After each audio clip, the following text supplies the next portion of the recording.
In this short tutorial, I'm going to share with you how you can hide read receipts on your Messenger. People hide read receipts on Messenger to maintain privacy, control their response time, avoid feeling pressured, and respect personal boundaries. This allows them to engage with messages on their own terms without feeling obligated to respond immediately upon being seen by the sender.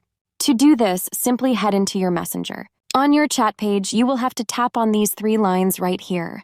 Then click on this settings icon. On the settings page, head into the option of privacy and safety.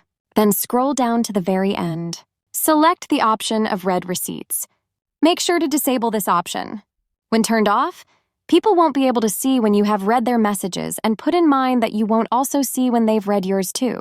That's how easy it is to hide read receipts on Messenger. If you have any questions, just let me know in the comments section down below. Please don't forget to leave a like, share, and subscribe for more informative tutorials like this one.